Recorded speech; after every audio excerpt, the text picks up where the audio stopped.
Pelayanan publik adalah kegiatan atau rangkaian kegiatan dalam rangka pemenuhan kebutuhan pelayanan sesuai dengan peraturan perundang-undangan bagi setiap warga negara dan penduduk atas barang, jasa, dan atau pelayanan administratif yang disediakan oleh penyelenggara pelayanan publik. Di instansi sekolah, pelayanan publik yang bisa diberikan antara lain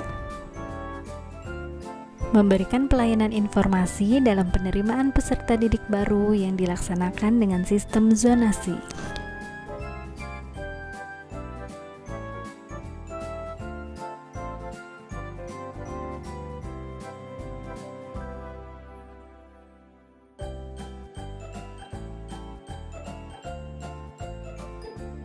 Dalam rangka memberikan pelayanan kegiatan belajar mengajar, terlebih dahulu dilakukan perencanaan dan persiapan bahan ajar yang sesuai dengan kebutuhan peserta didik.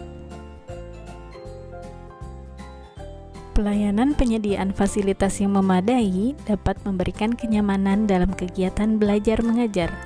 Walaupun pada masa pandemi seperti sekarang ini, kegiatan belajar dilakukan secara daring dari rumah masing-masing, pelayanan kegiatan belajar harus tetap berjalan.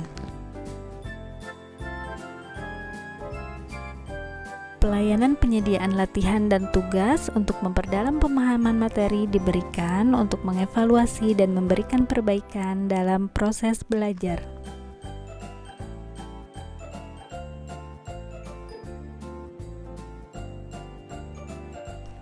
Pelayanan konsultasi dan kerjasama dengan orang tua dari peserta didik dilakukan untuk mengetahui perkembangan dan potensi yang dimiliki, sehingga tercapai tujuan pendidikan, yaitu mencerdaskan, membentuk karakter, dan mengoptimalkan potensi yang dimiliki untuk menjadi pemimpin masa depan.